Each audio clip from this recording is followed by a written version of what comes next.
Hello అందరికీ. రోజు ఒకే రకంగా దోసలు, ఇడ్లీలు తిని బోర్ కొడుతుందా? అయితే ఈసారి ఈ విధంగా అప్పటికప్పుడే చేసుకునే రవ్వ ఉత్తప్పం రెసిపీని ట్రై చేయండి. మీకు కూడా ఖచ్చితంగా నచ్చుతుంది. చాలా టేస్టీగా ఉంటుంది. చట్నీతో సంబంధం లేకుండా ఏ చట్నీతో తీసుకున్నా చాలా రుచిగా ఉంటుంది. ఒకటి తినేవాళ్ళు రెండిటి కంటే ఎక్కువే తింటారు. ముందుగా ఒక గిన్నెని పెట్టేసుకొని అందులోకి ఒక కప్పు వరకు నేను వేయించుకొని తీసుకున్న రవ్వని తీసుకుంటున్నాను. బొంబాయి రవ్వ, సూజీ అంటూ ఉంటారు కదా. రవ్వలోకి 2 టేబుల్ స్పూన్స్ వరకు బియ్యం పిండిని యాడ్ చేసుకోవాలి. ఒక కప్పు రవ్వకి హాఫ్ కప్పు వరకు కొంచెం పుల్లటి పెరుగుని తీసుకుంటే టేస్ట్ బాగుంటుంది. ఒక కప్పు వరకు వాటర్ని యాడ్ చేసుకొని మొత్తం మిక్స్ చేసుకోవాలి. రవ్వ వాటర్ మొత్తాన్ని పీల్చుకునేంత వరకు పక్కన ఉంచుకోవాలి. ఒక 10 నిమిషాలైనా పక్కన ఉంచుకుంటే మనకి రవ్వ అనేది వాటర్ని పీల్చుకొని సాఫ్ట్గా అవుతుంది. కాబట్టి ఒక 10 నిమిషాల పాటు పక్కన ఉంచుకోండి.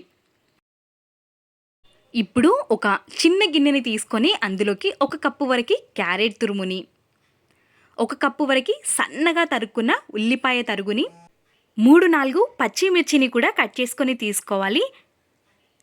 కొత్తిమీర తరుగుని కూడా యాడ్ చేసుకొని ముందుగా వీటన్నిటిని మిక్స్ చేసుకోవాలి. మిక్స్ చేసుకొని కొంచెం పులుపుదనం వేస్తే చాలా టేస్టీగా ఉంటుంది. కాబట్టి ఒక నిమ్మకాయలో నుంచి హాఫ్ చెక్క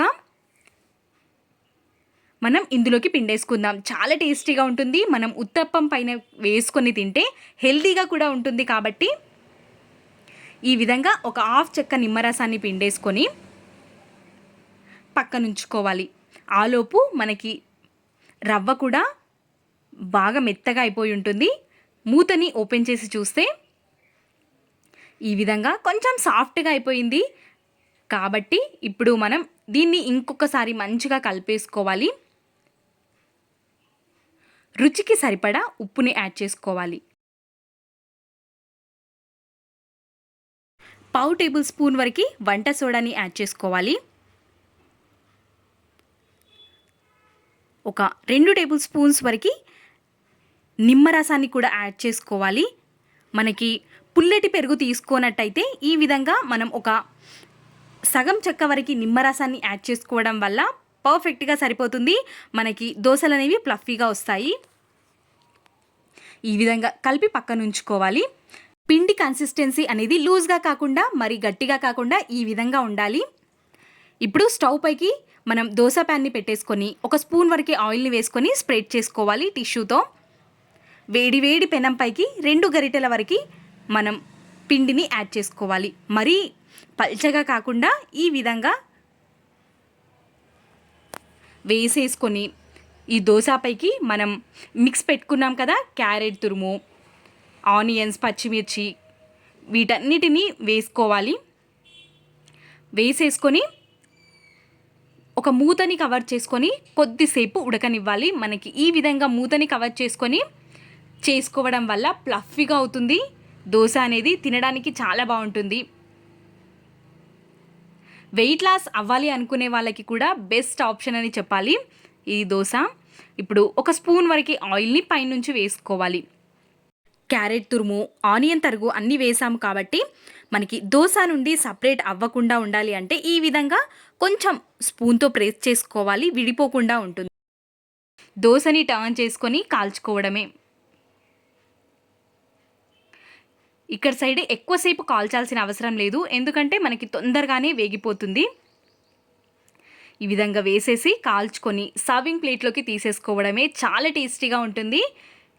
చట్నీతోనే సంబంధం లేదు, ఏ చట్నీతో అయినా సర్వ్ చేసుకోవచ్చు. చాలా రుచిగా ఉంటుంది. హెల్తీ రెసిపీ కూడా. వెయిట్ లాస్ అవ్వాలి అనుకునే వాళ్ళు కూడా ఈ రెసిపీని చేసుకుంటే త్వరగా వెయిట్ లాస్ అవుతారు. అన్నం కంటే కూడా బెస్టే కదా. ఇంకొక దోశని కూడా వేసి చూద్దాం. అదేవిధంగా ఒక స్పూన్ వరకు ఆయిల్ని వేసుకొని మళ్ళీ ఒక 2 గరిటెల వరకు పిండిని వేసేసుకొని లైట్గా స్ప్రెడ్ చేసుకోవాలి. ఈ విధంగా మీరు ఇంకా దీనిలోకి బీట్రూట్ తురుముని, క్యారెట్ తురుముని ఇంకా ఎక్కువగా కూడా యాడ్ చేసుకోవచ్చు. ఈ విధంగా రెండు వైపులా కాల్చుకొని వేడి వేడిగా ప్లేట్లోకి సర్వ్ చేసుకొని తినేయడమే. చాలా టేస్టీగా ఉంటుంది. మనం పిండిని కొంచెం పులవనిస్తే కూడా చాలా బాగుంటుంది టేస్ట్ అనేది. మీరు పిండి తడుపుకునేటప్పుడే ఒక 30 నుంచి ఒక 1 అవర్ వరకైనా పిండిని ఆ విధంగానే వదిలేయండి. పులవనిస్తే చాలా టేస్టీగా ఉంటుంది మరింత. అప్పటికప్పుడే కూడా వేసుకోవచ్చు. కొంచెం పులవనిస్తే టేస్ట్ మాత్రం అద్భుతంగా ఉంటుంది.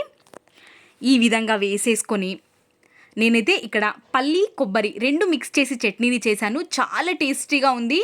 ఇలాంటి మరెన్నో రెసిపీస్ మన ఛానల్లో ఉన్నాయి కాబట్టి డిస్క్రిప్షన్లో లింక్స్ ఇస్తాను. ఒక్కసారి చూసేయండి. మీకు ఈ వీడియో ఎలా అనిపించిందో మీ వాల్యుబుల్ ఫీడ్బ్యాక్ని కమెంట్ సెక్షన్లో నాతో తెలియజేయడం అస్సలు మర్చిపోవద్దు. Thanks for watching. చూస్తూనే ఉండండి అను కేఆర్ వ్లాగ్స్.